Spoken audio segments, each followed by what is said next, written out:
আল্লাহ পাক রব্বুল আলামিন কোরআনুল কারীমের ভিতরে বলেছেন, বান্দা তুমি যদি তোমার নফসের ধোঁকায় পড়ে গুনাহ করে থাকো, শয়তানের ধোঁকায় পড়ে গুনাহ করে থাকো, মানুষের ধোঁকায় পড়ে যদি গুনাহ করে থাকো রে বান্দা, আল্লাহ পাক রব্বুল আলামিন সূরাতুত তাহরীমের ভিতরে বলেছেন, ইয়া আইয়ুহাল্লাযীনা আমানু তুবু ইলাল্লাহি তাওবাতান নাসুহা। আল্লাহ পাক বলতেছেন, হে ঈমানদার বান্দাগণ, লা তাকুনাতু মির রাহমাতিল্লাহ,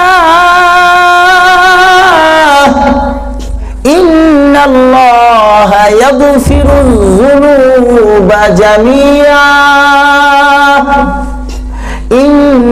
ইন্নাহু হুয়াল গফুরুর রহিম। হে ঈমানদার বান্দাগণ, সগীরা গুনাহ করছিস, কবিরা গুনাহ করছিস, আমি আল্লাহকে অসন্তুষ্ট করছিস, আমি আল্লাহর কাছে যদি খাঁটি দিলে তওবা করো,